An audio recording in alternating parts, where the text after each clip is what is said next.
중국의 경제 이거 심각하게 느껴집니다. 일단 이 지표를 한번 보시죠.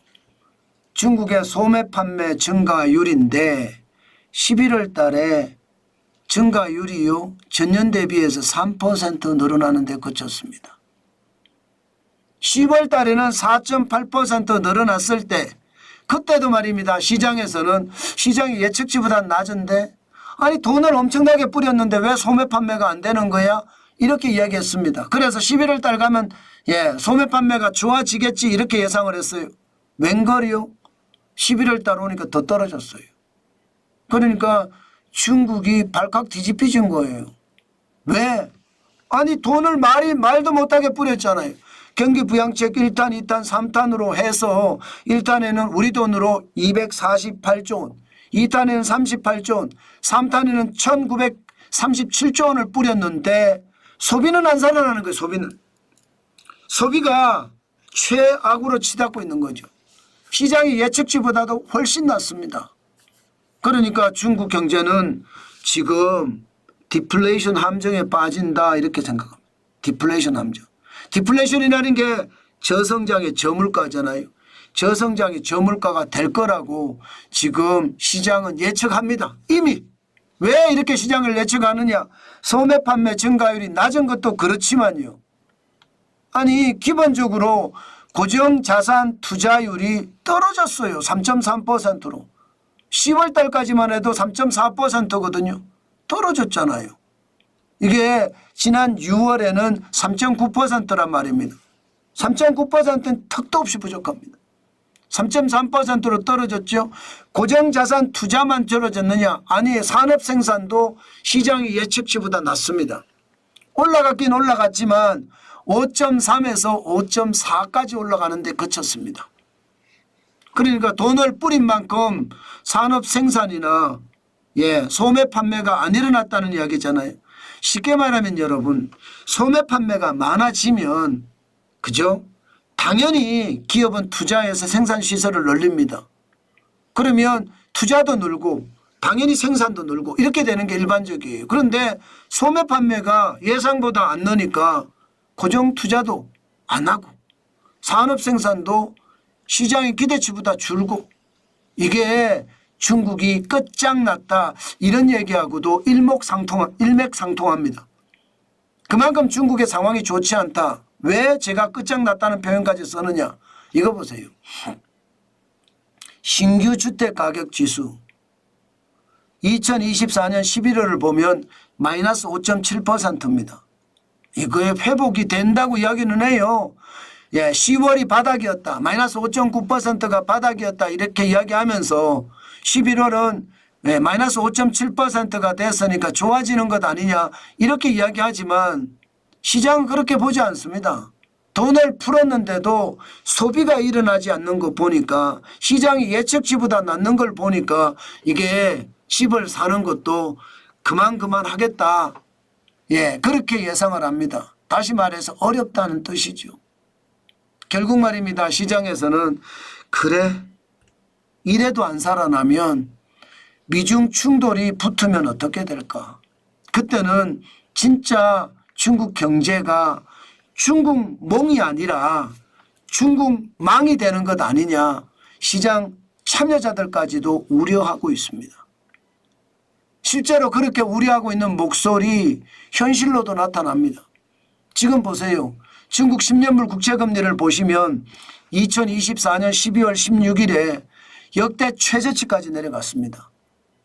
지금 보시는 것처럼 1.720%까지 내려갔어요. 지난 9월 18일에 2.038까지 내려갔을 때 시장이 위험하다 이런 얘기를 했었거든요. 그런데 지금은 1.720까지 내려갔습니다. 그러니까 경기가 살아날 기미는 전혀 안 보이는 거예요. 10년물 국채금리가 이만큼 떨어진 이유는요. 사람들이 돈을 안 쓰고 은행에서 예금 적금을 빼다가 채권을 산다는 이야기예요. 은행에서 예금 적금을 깨서요. 그러면 여러분 은행에서 예금 적금을 깨서 소비를 해야 되는데 소비를 하지 않고 채권을 산다? 위험에 대비한다는 거예요. 채권이라는 게 안전자산 중에 하나잖아요. 그러니까 채권의 가격이 올라가고 수익률이 떨어지는 겁니다. 사람들이 살려고 하는 사람들이 많다고 생각을 해보자고요.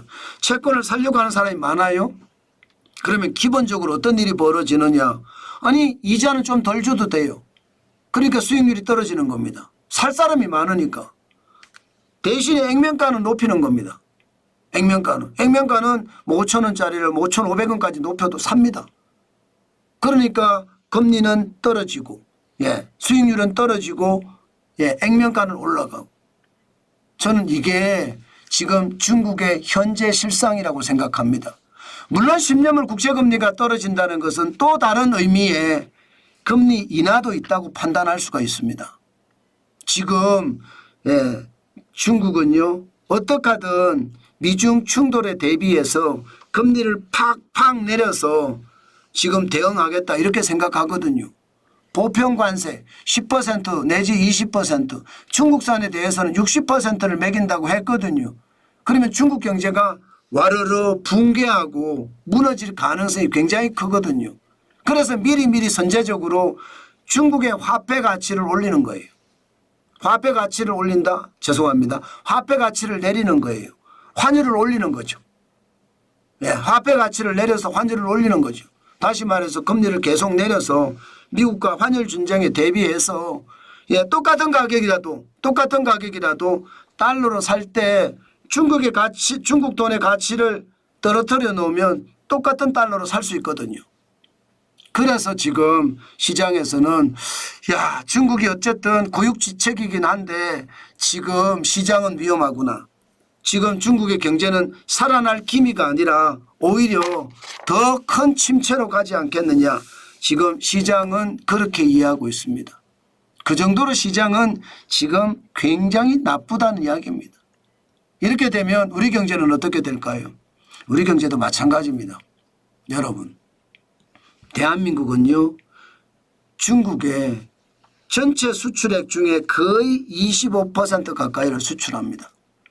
미국에는 한 20% 좀 안 되게 수출하고요.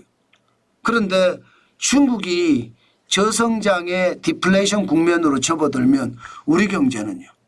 미국이 보편 관세를 때리면서 수출을 막으면 우리 경제는요. 제가 우리 경제가 내후 외환에 시달린다 그 말씀을 드렸는데 바로 이런 이유입니다. 중국이 워낙 경제가 좋지 않고요. 무너지는 모습. 제가 중국몽이 아니라 중국망이라고 이야기하잖아요. 그 정도로 나빠진다는 이야기입니다. 저는 여러분 우리 경제가 더 나빠질 가능성이 지금은 점점 많아진다. 그 말씀 오늘도 여러분에게 말씀드리겠습니다. 그 정도로 말입니다. 시장 분위기가 참 좋지 않습니다.